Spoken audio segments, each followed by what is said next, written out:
Okay. Hey guys. So, hello garden family. How are you guys doing? So today we're just gonna be doing some back porch stuff. I bought a few plants, and okay, it's not a few. It's quite a bit, but they were having a sale. So what am I supposed to do, right? I This is not really to me. It's not a plant haul because I already have a whole bunch of plants. But this was I had to get another tomato because my cherry tomatoes died, and there's a baby bee. I can't see him, but he's over there. And so these are just plants that need to go on the ground in fall. And then I have some zinnia, which of course are going to give me a little bit of a show right now. But I know I can get seeds, and so I'm gonna see if I can seed because I haven't been able to do anything from seeds since I moved here. I stopped trying after 2 years, but I love zinnias, and I want to see if I want to give them another chance. So far, they have 2 strikes in my yard. So whenever something has 3 strikes, I get rid of it and don't try again. But zinnias, I said, well, maybe I just need to try and do something different. I just never did it. So I have a few plants here, but I also wanted to talk about watering when you don't use drip irrigation on your patio or porch or deck or whatever you want to say. So some people have a whole setup where they have drip irrigation and they have the lines running and they're able to get the emitters and all that stuff. I haven't done that yet and I haven't learned how to do it. After 20 something years, I should probably learn how to do it, but I don't really do a lot of pots. The only time I put things in pots is when I'm getting ready to plant them. So I put them in pots temporarily, and then the next year they come out and they go into the yard. So usually what I do is do a series of different things. I have a globe, but let me pull out one. Sydney, I'm gonna get a globe.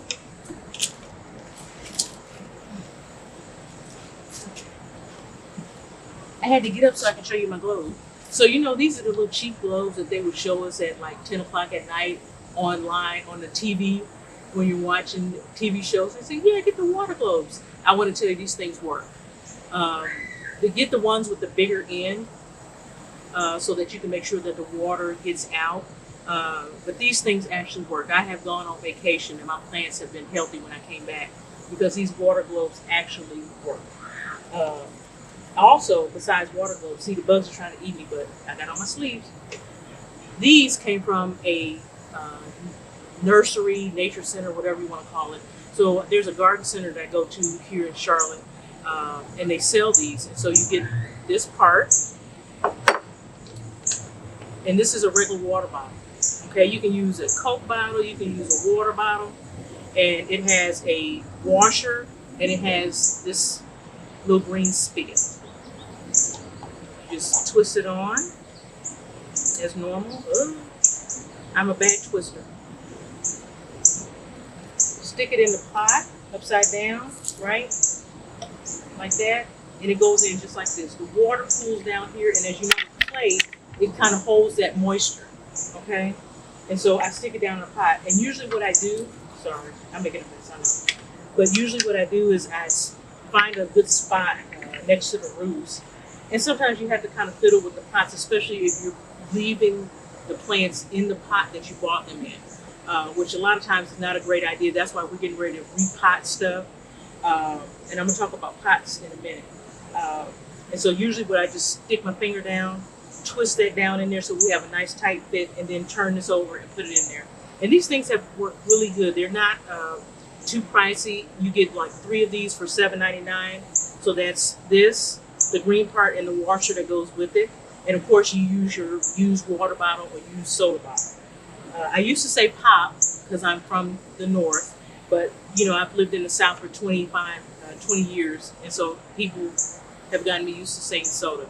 I'm sorry. Okay, and so another thing when I'm doing temporary plantings, I don't really do like fancy pots or anything like that. You know what I say?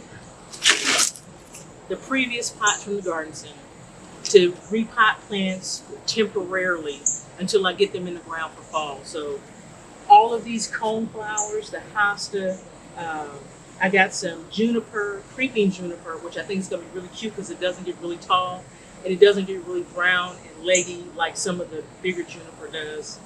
And then I have a couple hanging baskets that'll stay back here, but for the most part, everything on my porch right now is going to go in the ground, except for the caladium. Sydney's going to show you those in a little bit. But these pots, save them.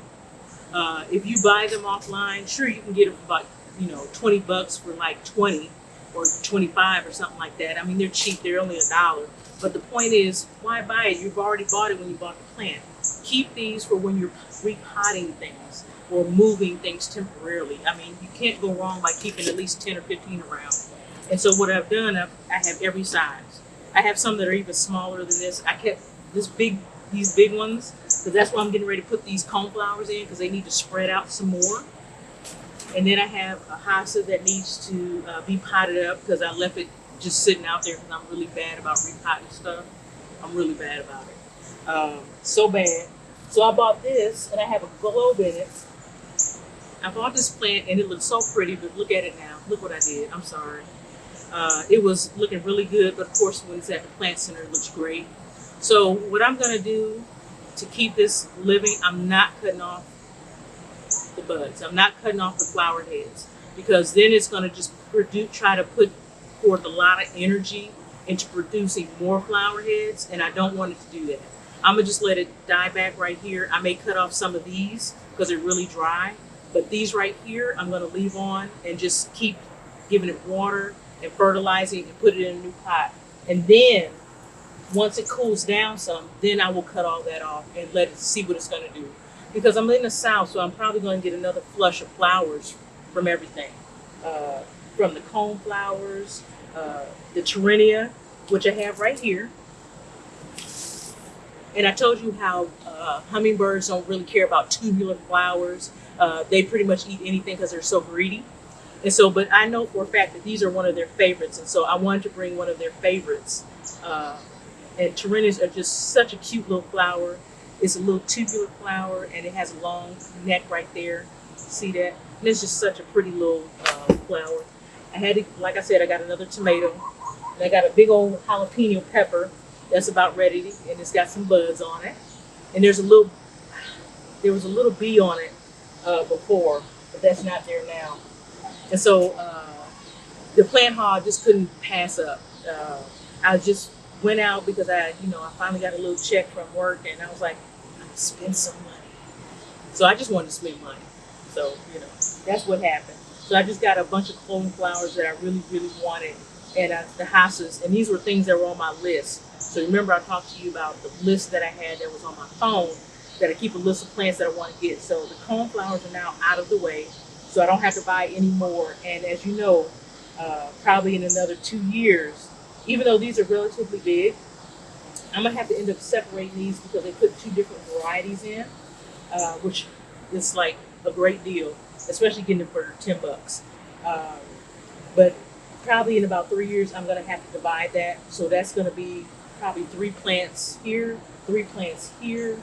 These are going to be big enough that I can get 2 plants. So I think I'm good with coneflowers unless I decide to get like a white variety or the chartreuse color or something like that.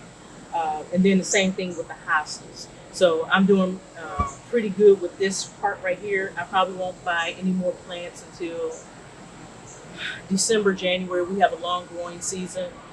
They don't really send out plants from the wholesale until, if I was to order something, like I just ordered some plants right now, like 2 days ago, and they're not going to be here till September because that's fall.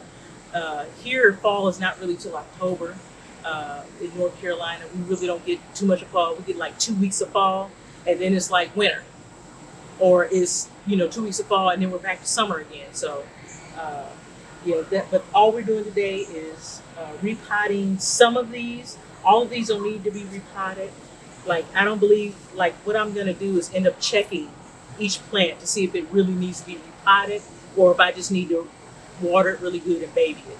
So like, what I'll do is go through each of them and see if it's root bound. And so if it's not root bound, it can probably stay in the pot that it's in.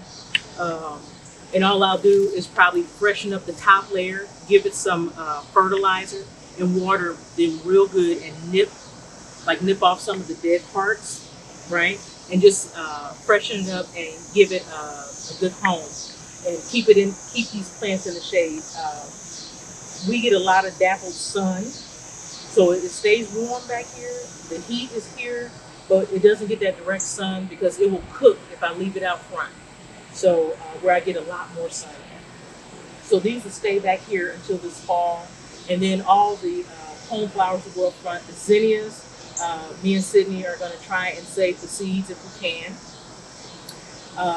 I may even be able to protect them and keep them growing for long, depending on how our winter is this winter. Because if it's a mild winter, we might be able to keep them, if I protect them well enough. I mean, but it's an annual here, so it's not like we're in Florida and they're just going to keep growing. The caladiums, depending on, that is a bulb, right? But it's a tender bulb, and it will grow year round in Florida and on the Gulf Coast, but in North Carolina, you're iffy. Because I'm zone 7B, I'm not 8 or 9. So it's going to be, I'm taking a chance if I put that in the ground. So either I can overwinter it in the basement, or I can decide, okay, I'm going to take it out of the pot, which I'm going to have to do because it's massive. Let me go ahead and pull it over here for you guys.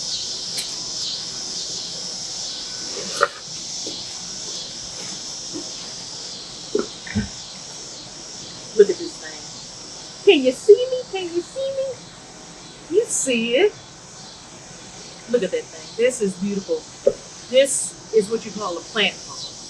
This whole thing was $10. $10. I could not believe it. And I had to question the lady. I'm like, are you sure? She's like, yeah, all of them are $10 because it's towards the end of the season. And I'm like, but it's North Carolina. But I didn't argue no more. They had a whole bunch of these sitting out at the garden center, so I was like, forget it. So I just went ahead and grabbed this up. So this will probably stay in the pot that it's in. It seems to be happy here. And like I said, this is a bowl. And so I have a lot of babies in here. So probably what I'm going to do is at the end of the season, as the leaf, once it starts to die back, then I know, okay, it's decided that the temperatures are too cool and it's not going to survive anymore. It's just going to die back. So what I'm going to do is end up cutting it back and then saving it. So we had a bit of an issue. Sydney got attacked by a bug. And as you know, we don't play about bugs. We have so many issues when it comes to the critters. And we're outside, I know. But yeah, we freak out a lot. So me and Sydney are about to repot all of the coneflowers. And I think the zinnias as well. They're going to have to go to a little bit bigger pots. And then I will, okay. And so this one, I think I was saying, we have a coneflower in here that has 2 different varieties. And it looks like they just stuck it in the pot. So that's going to stay in the pot, but I'm going to have to I'm going to have to add some soil to it because it's just leaning over. And I'm like, why is it leaning over? So I need to fix that. But definitely the coneflowers, because I guarantee this thing is either root bound or something. I only skipped one watering, but look at it. Okay, and if everything else is looking good, so why is that one looking all weird, right? So we're definitely going to do some repotting and do some maintenance on some of the flowers, because whenever you buy things on clearance, there's always some damaged portions. So I'm gonna have to do a little bit of clipping, but that's all we're going to do, and it's only going to be a few minutes. And thanks for watching us. We'll see you later.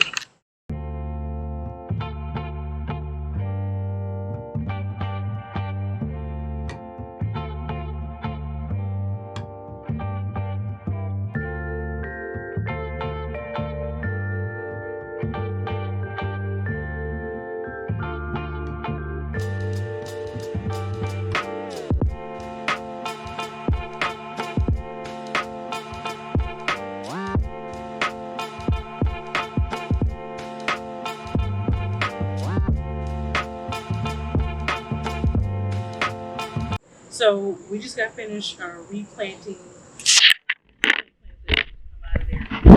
Dang, what are y'all doing? My husband's over there with the dog.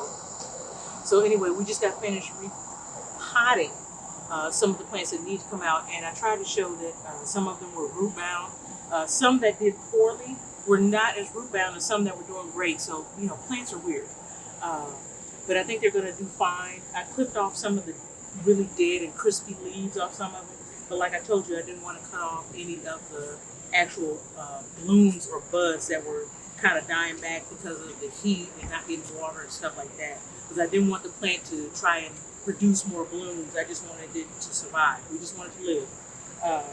And so I haven't touched the zinnias yet. I'm thinking about what I'm going to do with those if I want to actually put them in the ground.